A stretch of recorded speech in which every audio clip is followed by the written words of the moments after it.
Hello, everyone, and welcome to Western Connecticut SCORE's webinar on the 10 biggest legal and tax mistakes business owners make and how to prevent them. I'm Peter Talion, the webinar coordinator and a business mentor here at Western Connecticut SCORE, and I'll be your host. Our speaker today is Cliff Ennico. More on our speaker in just a moment. First, some brief information on SCORE.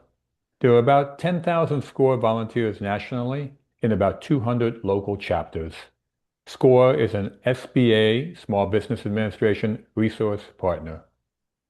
Western Connecticut SCORE has about 130 mentors with a wide range of industry, process, and subject matter expertise. We offer three primary value-added services to small business owners.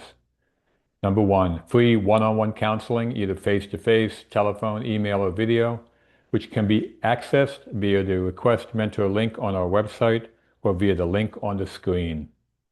We do educational in-person workshops and live webinars, about 100 per year, and we have extensive resources on our website, including a network of subject matter experts that you can take advantage of. Upcoming events that SCORE is hosting. The next one is on April the 20th, Monday at Fairfield Library with Cliff. Cliff is going to be talking about starting and running an e-commerce business, selling on Amazon and other platforms. So please join Cliff live at the Fairfield Library on Monday the 20th. And our next webinar is going to be on Thursday, April the 30th, and that is building a website with Canva with Bud Fund, who's going to make that presentation. So there's lots coming up. Take advantage of it, both in person and on the web. Let's talk about today's event. If you have a question, please use the chat window at any time during the presentation. It is located on the lower part of your screen. Our workshop will end promptly at 1 o'clock to respect your time. The session is being recorded and will be available in the next couple of days at westernconnecticut.score.org. And you can go back and take a look at Cliff's charts and listen again to some of the key points that he's making. I'm delighted to introduce Cliff Ennico, one of America's top small business lawyers.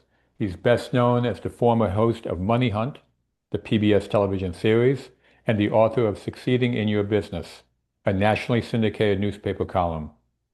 He is a frequent contributor to Entrepreneur and other small business magazines, has hosted over 100 videos on YouTube, and is the author of 17 books on entrepreneurship and career management.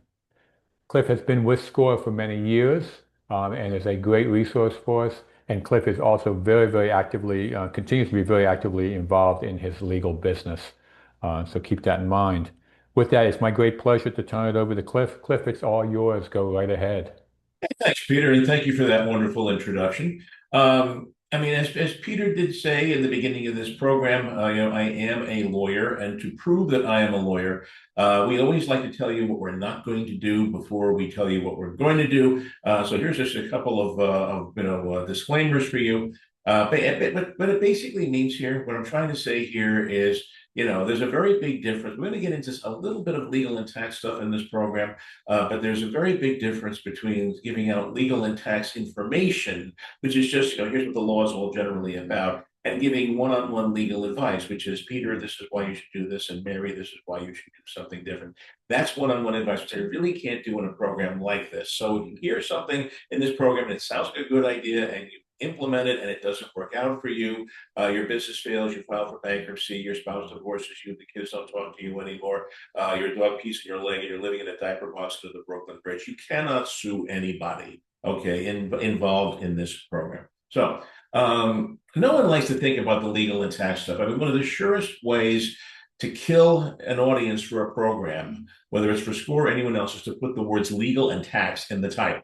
Everybody, it's going to be boring. He's a lawyer. He's going to pontificate, yada, yada. There's a lot of baggage that goes with that stuff. I always try to avoid that in my presentation, but I always tell people too, you don't think about the legal and tax stuff until you have a problem. until you get a nasty letter in the mail from an attorney in California saying that you can no longer use your website name because it infringes somebody's trademark, or or somebody's threatening to sue you, or a customer slips and falls, that kind of thing. Basically, but back in the early 2000s, I wrote a book which is still in print called Small Business Survival Guide, in which I identify sort of the 10 enemies that every small business has. And these are the 10 biggest mistakes that my clients make over the years. When I get a call from a client, almost always, maybe 90% of the time, it's one of these 10 things that I'm being asked to address. So these are the most common mistakes that my client have made in the year, and also how I normally advise them. Again, this is not one-on-one advice to you, but just this is what I normally tell people when someone calls me with a problem of this nature. So let's begin. I'm going to do this David Letterman style. Those of you who remember who he was with his top 10 list and stuff. I'm going to start with number 10 and go down to number 1. The mistake is not protecting your personal assets when you start a business. When you start a business on your own, and unless you have formed an entity like an LLC or a corporation, you are what is called a sole proprietor. A sole proprietor, as defined by the IRS, is an individual engaged in a trade or business. It is just you, Cliff Ennico, doing business as Cliff's Antiques. That's a sole proprietor, and it's perfectly okay. It's perfectly legal. But when you operate as a sole proprietor, you are naked. You are totally naked. There is nothing to separate your business assets from your personal assets. So if God forbid you do something or you don't do something and you get sued, the plaintiff in the lawsuit can get anything that they want. They can get your house, your cars, your kids' college tuition fund. Everything is on the line. That is why it is strongly recommended for most small businesses, not everyone, but for most small businesses, it's recommended that you form a corporation or a limited liability company, what's called an LLC. There are other ways you can organize your business, but they tend to be more exotic specimens. 95% of all the small businesses in Connecticut are either a corporation or an LLC. What you're doing here is you are putting up a wall between your business assets, the stuff that you use in your business, and your personal assets, your house, your car, your baseball card collection, whatever else you have here that you don't want to invest in the business, it's behind the wall. So if someone does try to sue you, they can still get to your business assets. That's why you still need insurance. A corporation or an LLC is no substitute for insurance. You still have to get insurance on your business assets, because even with one of these things in place, those assets are still subject to attack. But your personal assets, your house, your car, all of that is behind the wall. By doing this, you are telling the world, I am taking all of this stuff and I'm taking it off the table. If you want to sue me, this is all you're going to get, is this stuff. That's what you're really doing here by setting up a corporation or an LLC. Now, when you do this, it is very, very important that you make sure your customers, your vendors, everyone that you do business with knows that they are doing business with your corporation or LLC, not you personally. When I do this now, this thing is giving the presentation, not Cliff Ennico. So if you have any problems, anything that goes on here, it's talk to the hand, girlfriend. Remember that from Seinfeld? Talk to the hand.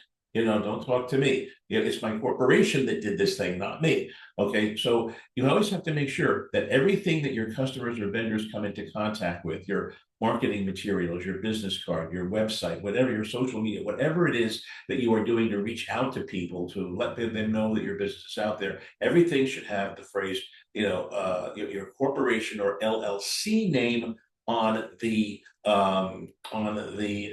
not your personal name. If I'm doing business with Cliff Ennico and something goes wrong, I'm going to sue Cliff Ennico unless you tell me in some way that it's Cliff Ennico Inc. that I'm really dealing with. And that is very, very important. By the way, I see we've got a couple of questions here. Can I ask a big favor? If you could send them to the chat room rather than the Q&A, I'd be very grateful, because I have the chat room open right now. And if I see a question, if I don't respond, by the way, to your question, don't panic. It's just because I know it's being covered in one of the next few slides that are coming out, and I'll address it then. If it's not addressed in the next few slides, I will try to address it in real time. It's okay. So the first question we have is really a question for Peter, so I'm going to let you address that one. And now we're going to move on to number 9 here, which is transferring personal assets into a relative's name without doing all of the necessary paperwork. This is very, very important. Very often when we're in business, we want to try to keep from getting sued, and we want to transfer assets out of our name. That is very, very tempting. Attempting to do that. I personally am not a fan of it, to be honest with you. It's not for everybody.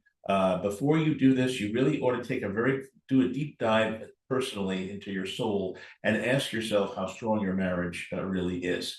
Because this is important, because if you do this, you are making a legal transfer to your spouse or to another person. And if that relationship deteriorates, you don't get the asset back. They get to keep it.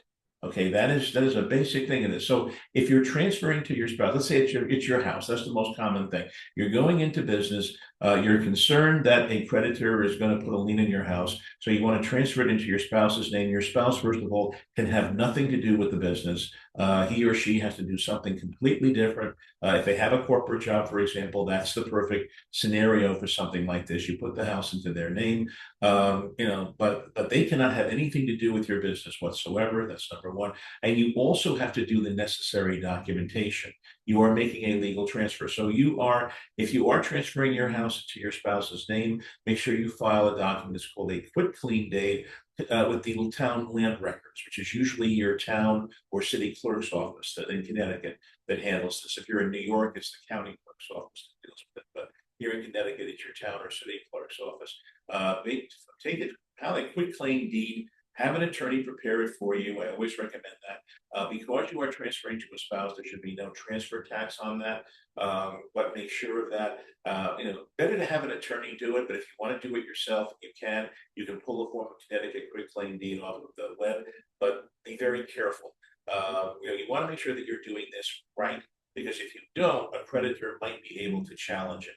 And you don't want that to happen. If it's personal property, if it's a ring or something that you are transferring to your spouse, do a little one-page document. It's called the deed of gift, where you're specifically saying that you're giving this, that there's no consideration involved. You don't expect anything in return or do anything like that. And here's a very important thing. If you are transferring to someone other than a spouse, okay, very important that when you transfer assets to a spouse and to someone who's not your spouse, mother, father, brother, sister, kids, whatever, make sure that they change their will so that if they die, the asset will come back to you and will not go through their estate. And this is a very important thing. Years ago, I had a client. He was a single gentleman. He was LGBT, and he had a beautiful home in Westport, worth millions. That he wanted to buy a franchise, and franchises always take a lien on all your assets when you become a franchisee. And he didn't want his house to have a lien on it in favor of the franchise company. So he wasn't married, but he had a mom who adored him, and they talked about it. She knew what he was doing. He transferred the house legally. Followed all the necessary steps, transferred everything into his mom's name, and then went ahead and bought the franchise, which is perfectly fine, except for one little detail. Mom was 89 years old. So a couple of years later, when mom died, the will did not have anything in there that said that the house goes back to him. So as a result, the house went back to her estate and ended up being owned by him and his 4 brothers and sisters, who all hated one another. Okay.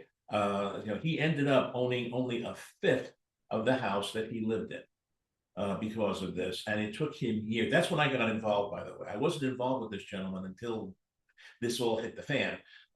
This all happened before I knew him. But when it took us the better part of a decade to get him to buy back the other 4 siblings' interest in his house so that he could own it outright. 10 years and a lot of money to do that. That's what can happen if you don't do the paperwork properly. If you're transferring to your spouse, it's usually okay, because almost all wills say that if the husband dies, the wife gets everything. If the wife dies, the husband gets everything. So there's less of a concern there. But when you're transferring to someone other than a spouse, you always got to have something in the will that says that it's called a specific bequest clause that says that in the event that my house located at this address goes back to you. and not through the general, what they call the residual estate, the general estate. You don't want other people getting an interest in your assets. Don't do this at all. Again, I don't recommend this to everyone. It's not for everyone, but don't do this if you are not at all unsure about your relationship with the other person. If you do this and you get divorced, you will not only be without a spouse, you will be without a house. And I'm going to see you on I-95 with a cardboard sign saying, we'll do whatever for food. I never, ever want to see one of my clients on I-95 with a cardboard sign in their hand. So please don't do that. All right. Mistake number 8, underpaying taxes. Underpaying, not paying the IRS everything that they owe, and that you owe them in taxes. When I was in law school in my third year,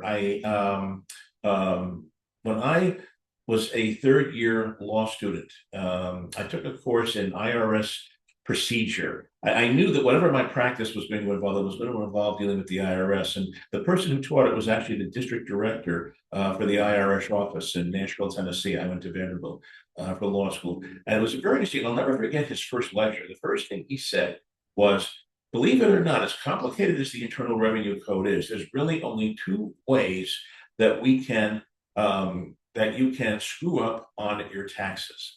The first way is to understate your income. Don't report all the income that you made to the IRS. The second way is to get too aggressive in taking deductions. Take deductions that you're not 100% sure you qualify for, just to see if you can get away with it. Those are the only 2 ways that you can screw up on your taxes. If you have to choose, or if one of your clients has to choose between one of these methods, the better way to go is to overstate your deductions. The rules for deductions are often very complex. Very often CPAs, accountants, make mistakes with these. The IRS is, believe it or not, somewhat forgiving about this. When they see that you've taken a deduction, you've gotten a little too aggressive, they will work with you. I mean, they may deny the deduction. They may not allow you to take it, but you're not going to go to jail. You're not going to be beaten over the head with baseball bats. They're not going to do that because they know how complicated things are. But if you understate your income, if you made $100,000 and you only report 80, the IRS does not see that as an honest mistake. They see that as fraud. And they figure an average human being, adult human being, should know how to add a column of figures. You learned that in grade school. Okay. And they see that as fraud, and they will come after you with baseball bats. That's when life will get very nasty and brutish, when you're dealing with the IRS. So do not, under any circumstances, understate your income. Do not play games with the IRS or the state tax authority, the DRS, Department of Revenue Services. Don't play games with them either. Register your business with both the IRS and the Connecticut Department of Revenue Services. If you're in New York, it's the New York Department of State and the New York State Department of Taxation and Finance. Know when the tax returns are due. Report every penny of your income. And if you're paying estimated taxes every quarter, like most small business owners do your best to calculate your estimated taxes correctly. Take some time off the day before each due date and really do a thorough deep dive and make sure that you're reporting to the penny everything that you owe to the state and federal tax authorities. Okay, mistake number 7, not planning for the business in the event of death, disability, or divorce. As human beings, we don't think these things are ever going to happen, especially if you're younger. If you're in your 20s or your 30s, you don't really think you're going to die someday. That's just human nature. I am 72. My health, knock on wood, is pretty good. I do have 1 or 2 things I have to watch, but I'm actually in pretty good shape. But this is a reality for me now in a way that it wasn't when I was in my 30s and 40s. When I go to the liquor store and buy a bottle of wine, if the bottle of wine, if the little card on the wine underneath the wine bottle says that's drinkable in 3 to 5 years, I don't buy that wine. I want to buy the wine you can drink as you're leaving the store. I'm only kidding about that, of course, but I'm not so sure that I want to take an investment will produce a return in 10 years. At 72, I'm not so sure that that's going to happen. In my 30s and 40s, I'm willing to take that risk, but not when I'm 72. I don't know how long I have. Nobody does. So you have to start thinking, and it's painful to do. Because let's face it, when you're thinking about this stuff, you're thinking about your own death. And there's actually something worse than that. There's actually something worse than thinking about your own death. And that is thinking about all the undeserving people out there who are going to get a piece of the action of your hard-earned assets, who don't deserve it after you die. Thinking about that is even worse than thinking about your own death. Start thinking about your successors. If you've been running your business for a while, you probably have some employees. You like some of them, you don't like some of them. Who is the natural successor? If someone were to die, who would take over the business the next day? Who would be the one responsible for opening the store and running it? If it's an online business, who would be in charge of satisfying? In my case, if something were to happen to me, who would take over all my open files? If I'm still working at that time, I'm going to be in the middle of several transactions. Some other attorney is going to have to come in and pick up the pieces and make sure the deal closes on time. Who would those people be? Start grooming them now. Start creating expectations. I am working currently with about 3 attorneys in Connecticut. My practice is rather diverse, so I can't just hand it off to one person. But I'm actually working with 2 or 3. I've started delegating to them now. I'm letting them work on projects with me. I'm letting them get to know my clients a little bit, so that if God forbid, I get into a traffic accident or something, they can just take over, and it'll be a seamless transition. If you have partners, legal partners, or fellow shareholders or LLCs, sign a buy-sell agreement. Have your attorney put together something called a buy-sell agreement. That's an agreement that says that if you die within a certain period of time, your partners can buy up your estate for fair market value as determined by an independent appraisal. You'll hire an appraiser. There are people out there who value businesses. They'll put a number on the business, and basically they will buy you out over time. They'll pay you out over a period of, normally it's 5 to 10 years. To buy your estate out. Do this again. Remember that gentleman who transferred his assets to his mom. That can also happen here as well. If you don't have that kind of a provision in there, and you die, all of a sudden your spouse now owns X% of this company. Your ownership stake, your stock in your corporation, your membership interest in an LLC, your partnership interest in the partnership, that goes through your will. That doesn't just disappear. That goes through your will, and now your spouse owns 30% of this company, and your other partners may not want that. They don't want to have a 30% partner who's not able to contribute day to day to the business the way that you did. So they're not going to want, her around. They're going to want to buy her off for a fair price. No one's looking to cheat anybody here or screw anybody here. The idea is to make sure that the business continues with the people who are committed to working 24/7 to make this business happen. And God forbid, it doesn't go to your spouse, it goes to your weird cousin Louie, who thinks that he knows more about the business than you do. Your partners are definitely going to want to get rid of that person. And this buy-sell agreement is the mechanism that will allow them to do that. Make sure you will transfer your stake in the business to your right heirs. One of the most common questions I get are, Cliff, I've got 3 kids. I love them all, but my oldest kid is the kid who really gets the business. He's been working with me. He or she has been working with me for years. I really respect him. This is the person that I want to take over the business. I really don't want my other 2 kids to get involved in the business, but at the same time, I really don't want to take them off.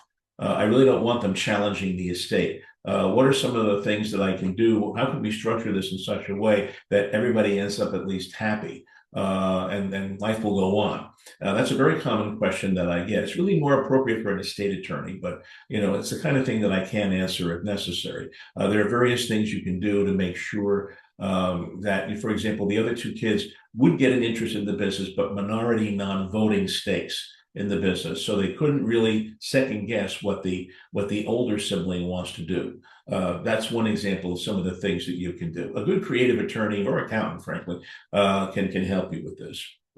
Mistake number 6, not having a terms of service document on your website. Okay, first of all, I can hear some of you groaning in the background saying, all right, well, now we know this guy's a boomer. He's talking about websites. It's all social media. It's all mobile apps. It's all this. It's all this, that.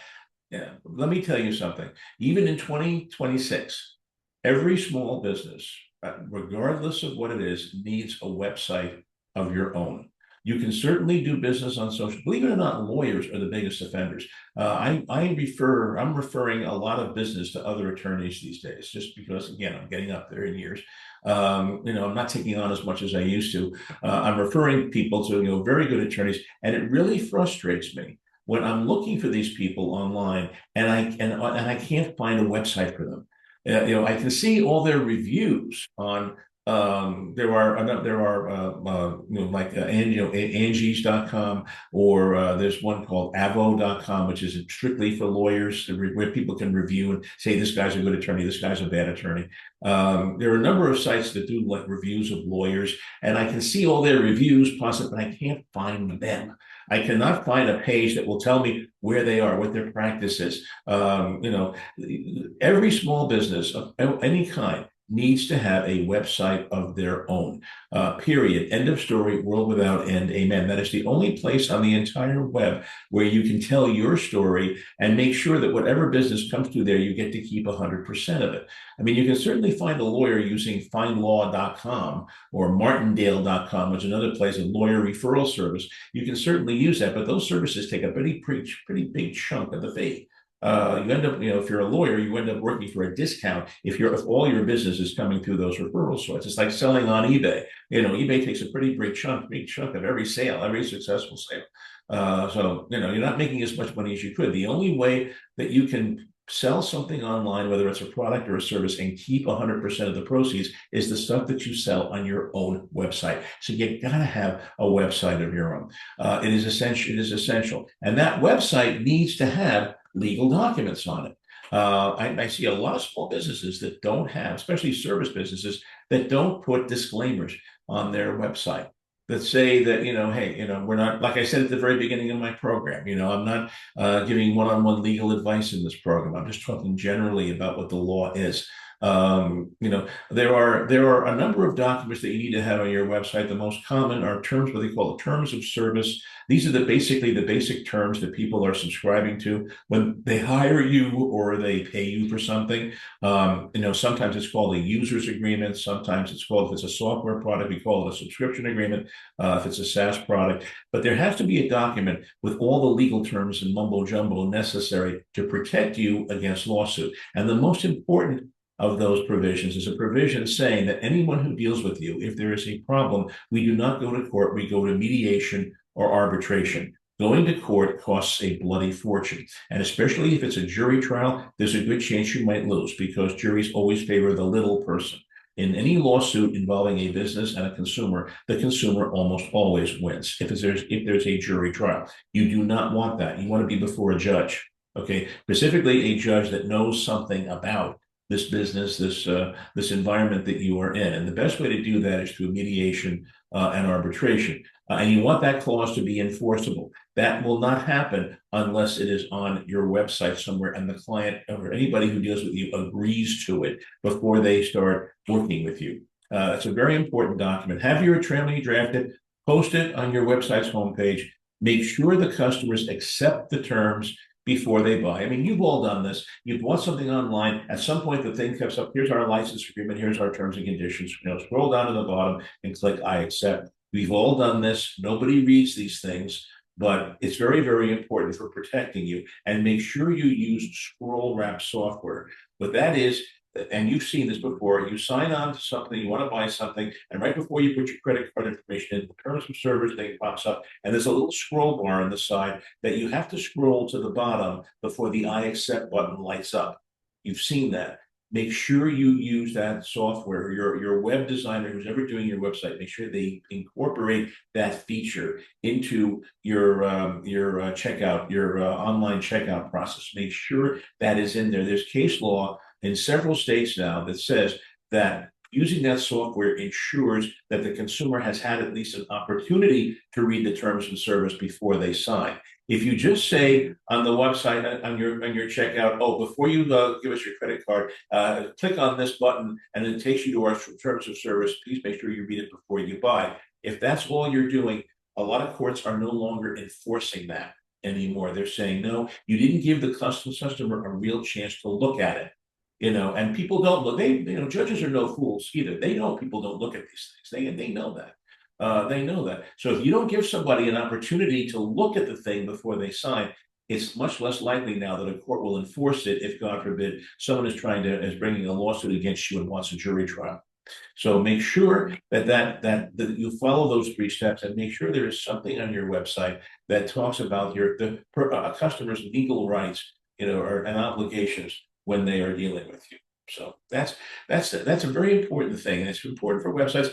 To some, you can't really do this a lot on your social media, but you should at least make an effort to direct people to your website to and really put something in your social media, especially if you're a service professional. There needs to be something on your social media that says, "Why I will guarantee that I will perform my work in a highly professional and competent manner. I cannot guarantee success. I cannot guarantee that you will be happy. I cannot guarantee your business will be successful. I don't guarantee that you will never be sued by someone.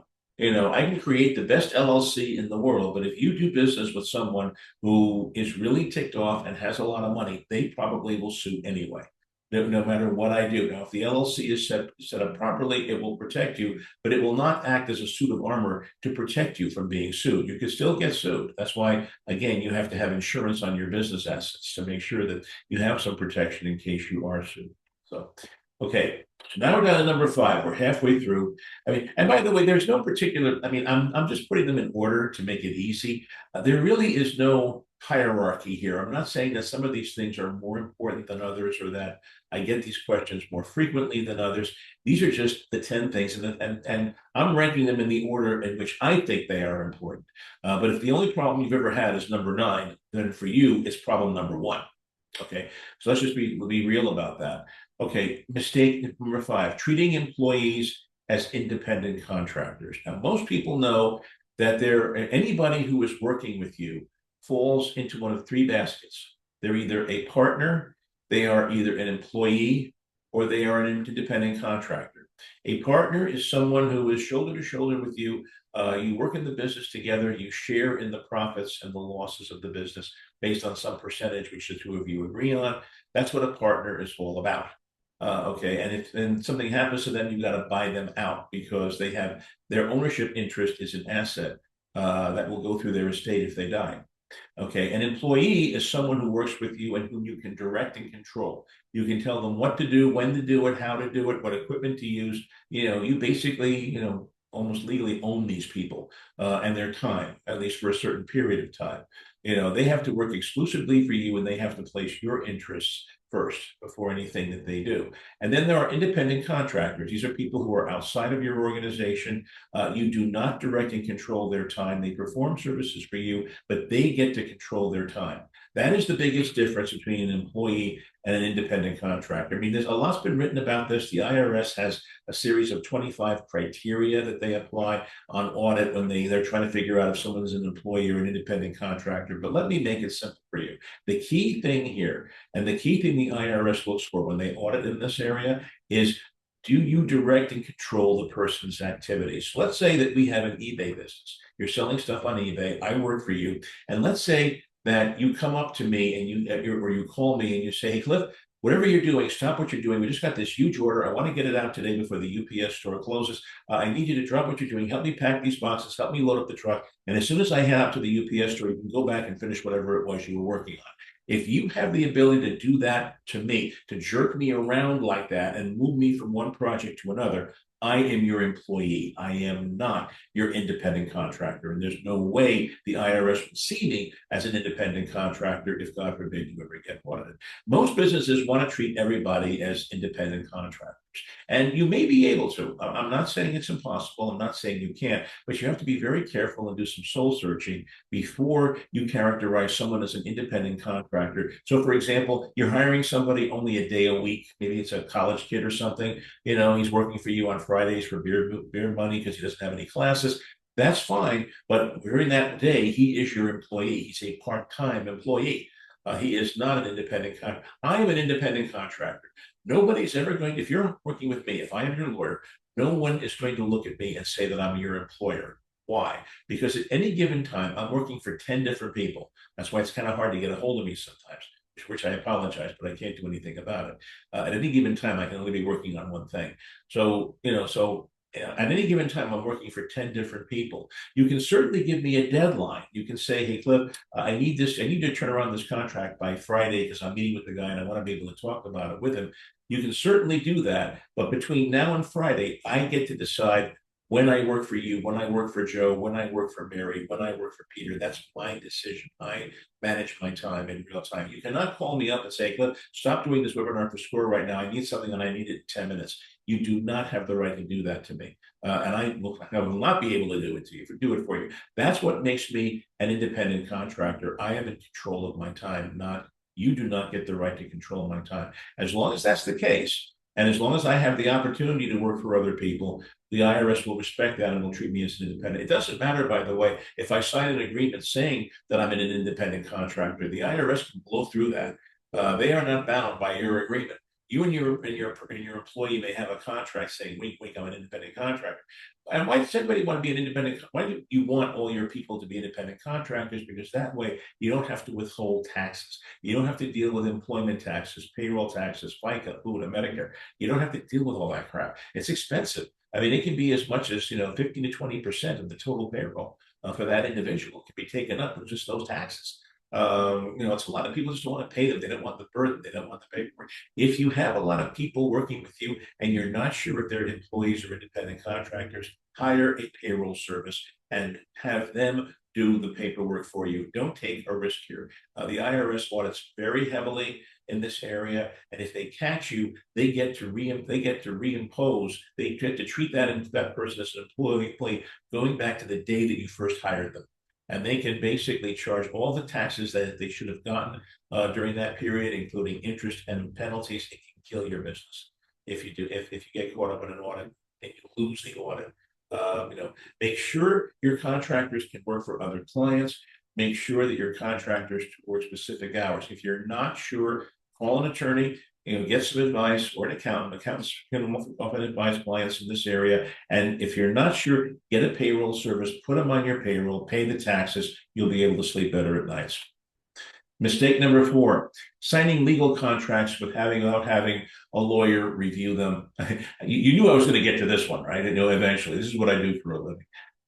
But here's the thing. A lot of people will look at contracts and they look at them and they say, well, wait a minute, I don't really, I understand this. I understand what they're trying to say. It's written in English. I can understand it. I'm not going to waste, an hour of my attorney's time on this. I'm just going to sign the freaking thing.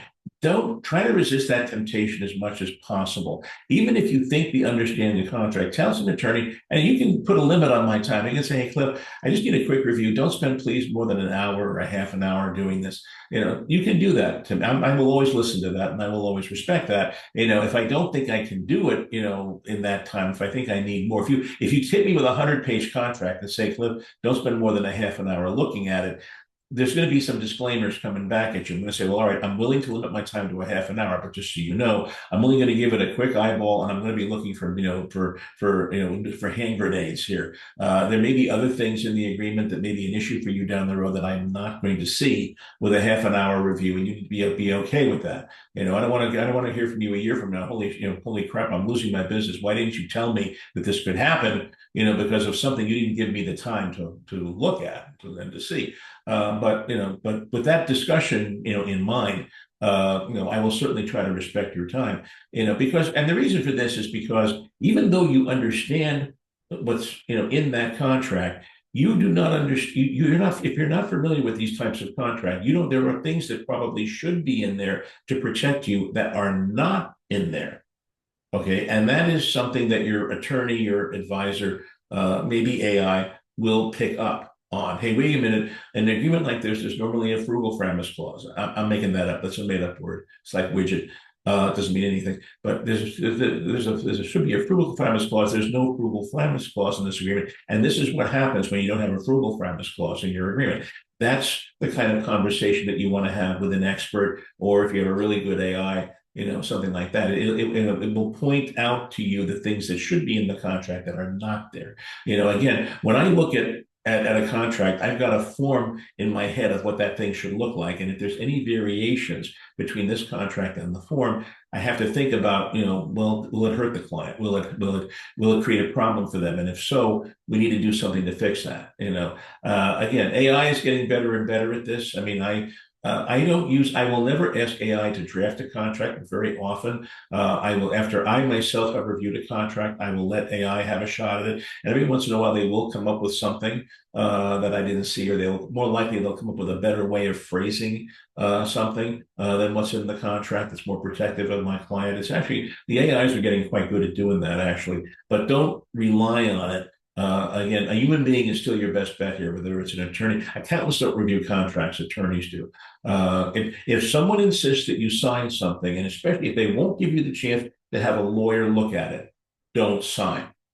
Okay. If you are looking to buy a franchise at some point, the franchise will undoubtedly say, look, here's our franchise agreement. By all means, have an attorney look at it, but just so you know, we don't negotiate these things. We want all our franchisees to have the exact same contract with us. That's what a franchise is all about. By all means, have an attorney look at it. If they have questions, we'll do what we can to answer them. But just so you know, we're not going to negotiate. That's okay, because they're giving you the chance to talk to an attorney. But if someone sits you and says, no, don't show this to an attorney. I don't want an attorney. I don't deal with attorneys. I don't like attorneys. If you do this, then you're not the person I want to work with. If you want to work with me, you want to sign this thing right now. If anybody ever comes on to you like that, that is a crook. I can guarantee 100% this person is out to cheat you. There is something in that contract that's going to hurt you. Do not sign it. End of story. Okay. Make sake, going into partnership with the wrong people. Oh God, I could write a whole book about this. In fact, I'm thinking of doing so. Bad partnerships, the partnership from hell. Nothing burns your breakfast in the small business world like having a partner that goes over to the dark side. Okay, getting involved, it's like a marriage too. I mean, you marry someone, then all of a sudden you find out that they're not what you thought they were. I mean, there's a whole TV series about that. There's several TV series about that. But it's true in business partnerships as well. You go into partnership with the wrong person, and you find out this person is not contributing. They're not pulling their weight. They're playing games. I think they may be stealing from the cash register.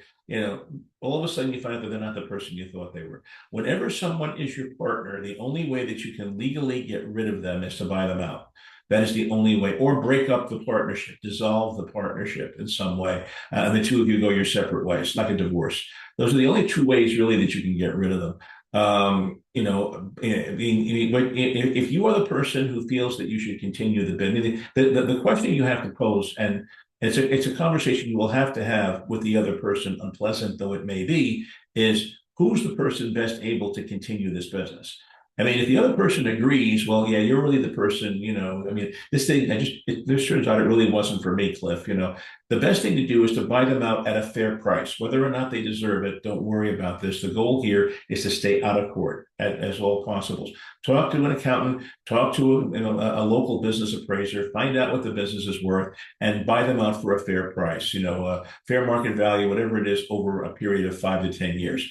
Get them out of your life legally so that you can continue running the business yourself, and you don't have to deal with them anymore. You don't have this albatross hanging around your neck. If the person will not engage with you, if the person just doesn't want to be, doesn't want to do this, say, well, I think I am contributing. Yeah, I'm only working 2 or 3 hours a week, but those 2 to 3 hours a week are very valuable. There are people like that out there. Then consider what's called a judicial dissolution. If you have a corporation or an LLC, there's a provision in the statute that says basically you can ask the court at any time to dissolve the business, and the court will oversee the breakup process. They will determine who gets the cat, who gets the sweater. You remember that old country song.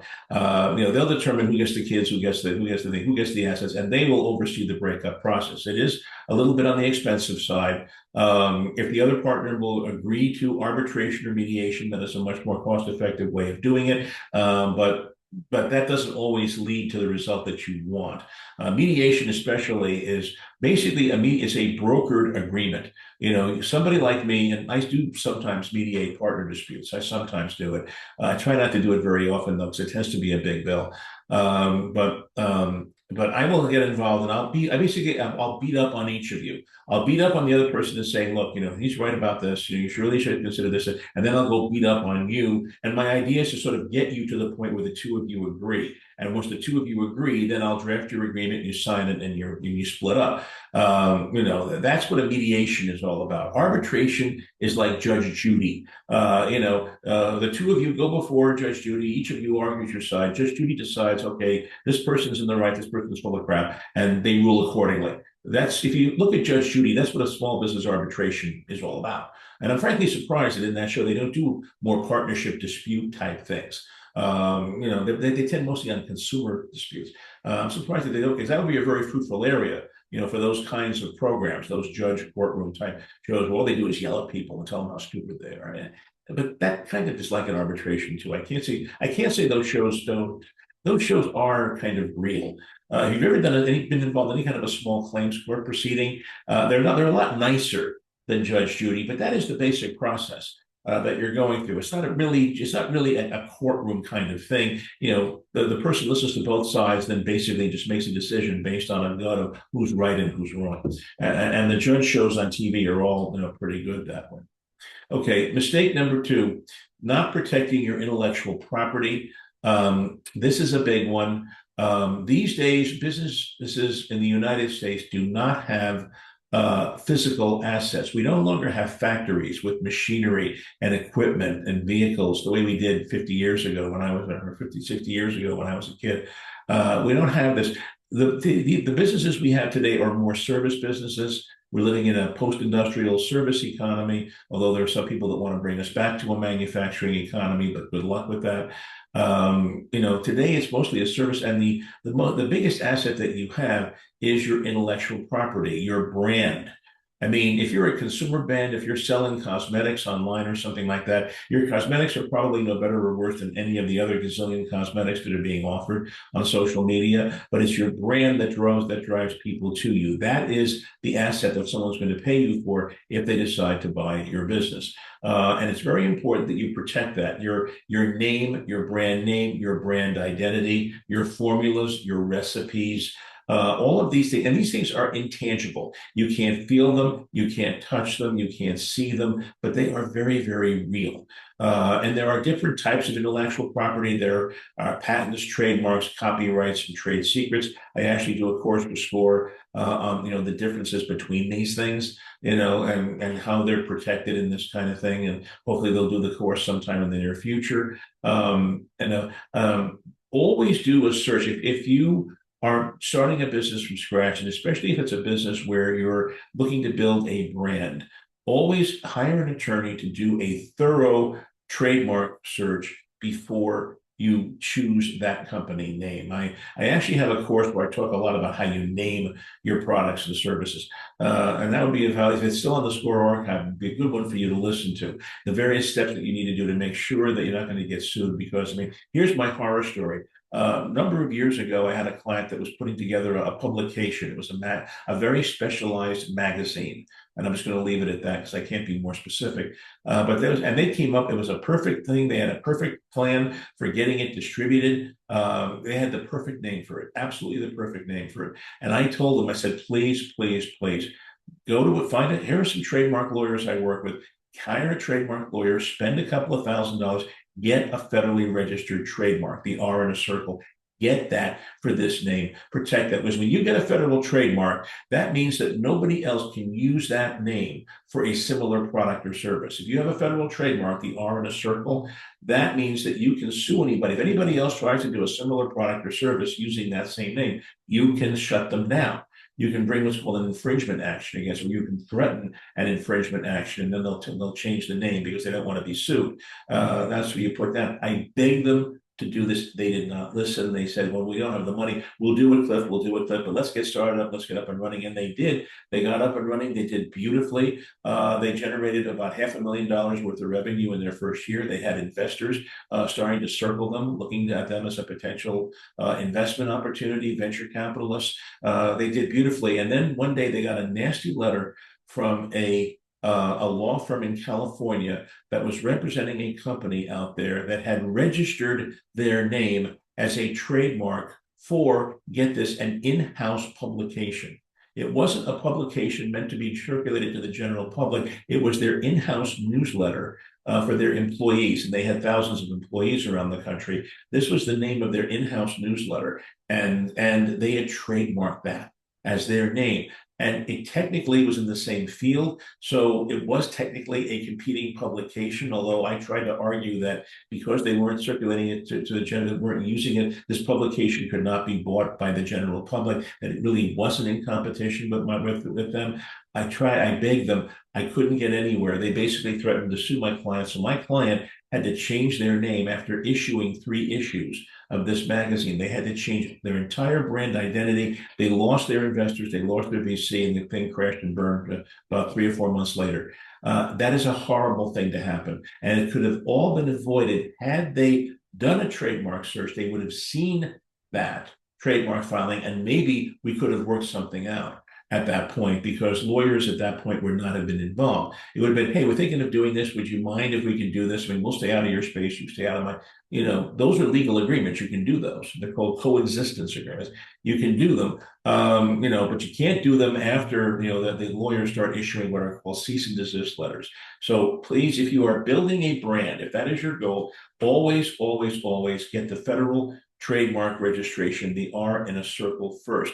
Now, you probably read about trademarks. If you ever see something that has a little TM at the end of the name, or sometimes it's SM for service mark, that is a trademark as well, but that's called a common law trademark, and it's not as strong as a federally registered trademark is. You can always put a TM or an SM after your name. What that basically says is, I'm not sure I can register this as a trademark or not, but I'm treating it as a trademark. So if I see you doing something similar to me using the same name, I'm going to come after you with baseball bats. You can certainly do that, but there's no assurance you'll win. With a federally registered trademark, you win. You preempt everything else that is out there, just about. There are a couple of exceptions to that, but most of the time you win. It's the most important thing you can do. Now, let's say you have something that's not trademarkable or copyrightable or anything like that. A recipe, for example. I just did a deal for a restaurant where one of the key assets was a proprietary recipe for someone, grandma's recipe for secret sauce, that kind of thing. You cannot legally trademark or copyright those things. The only way you can protect a trademark is to keep it secret. Do not share it with anyone. The minute you share it with anyone, it is no longer a trade secret. I am told, I don't know this for a fact, but I am told that the formula for Coca-Cola, the original Coca-Cola from the 1880s, lives in a safe at the corporate headquarters in Atlanta, Georgia, and only 3 executives in the entire company have access to the combination to that safe. Okay, that is what Coca-Cola does. And no one has ever duplicated it, by the way. Maybe with AI, this will be a little bit different, but no one has ever been able to duplicate exactly the formula for Coca-Cola. Apparently, it's a lot more complicated than people think it is.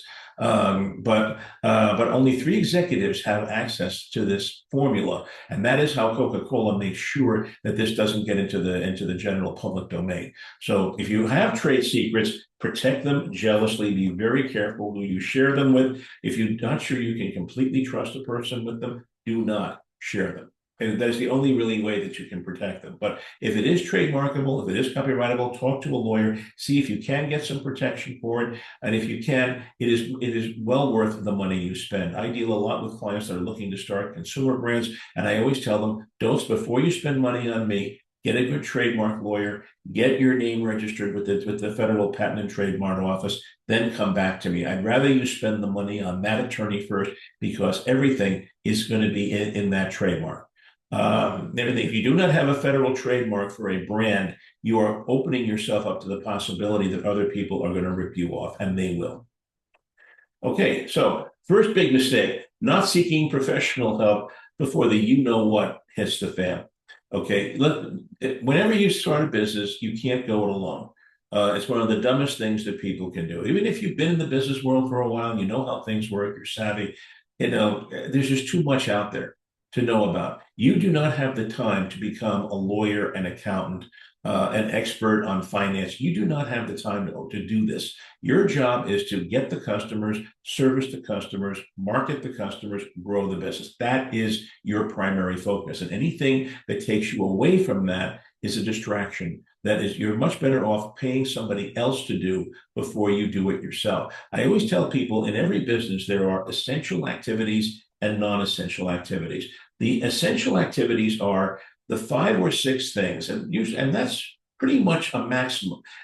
Most businesses, I would say almost all businesses that I've ever encountered of whatever kind, there are really only 5 or 6 things that must be done perfectly and executed perfectly for the business to be successful. There's only a handful of things that need to be done perfectly. Those things, which I call the essential activities of the business, these are the things you must do yourself. You do not delegate them to employees, partners, anybody else, or maybe to a partner. If a partner can do an essential activity that you don't know how to do, that's how you make them a partner. That's why you make them a partner, because they can do the essential activity that you cannot do. Okay. But it's you and your partners. Those are the things that you and your partners do. Nobody else should ever be doing your essential activities, because no one is ever going to do them as well as you do. Your employees will not do them as well as you do. Your advisors will not do them as well as you do. Your spouse will not do them as well. These are the things you must do yourself. Anything that is not an essential activity is a non-essential activity, and you're much better off having somebody else do that, because otherwise it will distract you from the core essential activities that must be done. So who are the three? Every small business needs to have a team of advisors, and there are 4 people specifically that you should have on that. A good business lawyer, of course. I'm not going to, and not somebody who does litigation, not somebody who does lawsuits. When a business gets sued, it's too late to hire a lawyer. I know that sounds ridiculous. Usually, well, if I'm getting sued, well, yeah, you're going to have to hire a lawyer, but guess what? It's too late. It's the wrong kind of lawyer. That lawyer is only going to fight your battle, and hopefully they will win. But the lawyer you should have had is someone who could keep you out of court in the first place. Someone who gets, and then believe it or not, for most businesses, there are a few little pieces of paper that you can put in place or online digitally that can help keep lawsuits from happening. I actually have a whole YouTube video, which I sometimes do for SCORE as well, called Keeping Lawsuits at Bay. And there are 5 things you basically do to keep lawsuits at bay. And this is one of them is get a good business lawyer and put contracts in place and things that will prevent lawsuits from happening, that will keep you out of court. Whenever a client of mine gets sued, an angel dies. That's kind of how I look at it. My job is to keep clients out of court as much as I possibly can. You need a good accountant, a good bookkeeper, someone who worships your numbers, who does your financial statements, who can tell you a good accountant is not just someone who does your tax return and fills in blanks on a form. A good accountant is someone who can help advise you on what the numbers tell you. All numbers, when in a business, the numbers tell stories, and a good accountant is a good storyteller. They will look at the numbers and they'll tell you things that they see, that they'll see that they like and that they don't like. And by the way, I'm noticing your receivables are out of whack here. You're getting more money. You're putting all your marketing effort over here, but all your money is coming from this thing over there. Why aren't you putting more marketing effort over there? They can do that kind of an analysis, which you cannot do because you're too close to the business. You're in the trenches. You're fighting battles every day. You're not standing back and looking at these spreadsheets the way they are. They'll see things that you don't, and they'll advise you. You can take their advice or not, but they're usually very valuable. And then a good insurance broker. A good insurance broker can save your life. Like I said at the very beginning of this program, even if you have a corporation or an LLC in place, you still can be sued for things, and you want to make sure that you have insurance in place, commercial liability, umbrella liability, professional liability. You need someone who really worships the field of liability insurance and get the protection that you need. I mean, I don't have an LLC or corporation for my law practice. I'm just a sole proprietor, and there's a reason for that. In Connecticut, there's a statute that says, as there is in every state, by the way, that says that a lawyer cannot limit his liability for his own malpractice by forming an LLC or corporation. So I see that as a waste of money. What I would rather do is take that money that I would have spent on the corporation or LLC and put it into a drop-dead policy of malpractice insurance. That's what I want to protect me if, God forbid, it has never happened, but God forbid if I ever do get sued, I want that policy in place. These are the 3 professionals. Now, the 4th professional that you need, which is not in here, is a good professional advisor or mentor, someone who has been through this business before, who's done the business, who's familiar with the business, who can help you at least avoid the dumbest mistakes that people make when they try to start a business of that nature. And SCORE is an excellent place to find those people. I have worked with the SCORE organization for 45 years, since 1980. I have referred hundreds of clients to them over the years. I have never had one come back and say, hey, Cliff, this was a waste of time. Nice guy, nice person, but it just didn't do anything for me. I have not had that conversation once with any of my clients. Most often the feedback I get was, Cliff, this was really worthwhile. The counselor I had didn't really get the finer points of what I was trying to do with my technology, but they really gave me some good, solid general advice. I just feel a lot better about what I'm doing having somebody to talk to like that. That's the feedback that I get from SCORE. This is free. Take advantage of it. Okay. And I would say that even if I'm not talking to SCORE, believe it or not, I am a very big fan of what's going on here. So do not go it alone. Find yourself. I mean, most tech companies have what they call a board of advisors. More organized thing, but just have people on speed dial that you can call every once in a while. And definitely these three people, one or two good mentors, a SCORE counselor, this is what you need. And stay in touch with them. Don't just, put them on your speed dial and then forget to call them. Every 3 months or so, every quarter, you don't have to have a board meeting. Just call them up and say, hey, here's some of the things I'm going through in my business. Here's some of the quarterly results. Something looks a little out of whack here. Can you give me some insight? Maybe I seem to be doing something wrong here. What do you think I'm doing wrong? Don't be afraid to have those conversations with people. We're all sworn to secrecy. We're all kind to, we're all, confident. We have to keep everything. I have to keep everything confidential. So that's basically it. These are the 10 biggest mistakes that small business make. Here is my, a second here. Here we go. Hang on a second. Here are some of the books that I've written, and more importantly, here's where you can find out something about me. I do see that we have a couple of questions here. Yeah. Yeah, Cliff, we are at time. So, okay. Well, what I that's suggest, okay. If what you want to do, send me an email. You got my email address right there. Send me an email, and in the next couple of days, I'll be happy to give you an answer to any questions that you may have. Peter, thank you for having me. It's always a pleasure to do business for SCORE, and enjoy the rest of your day.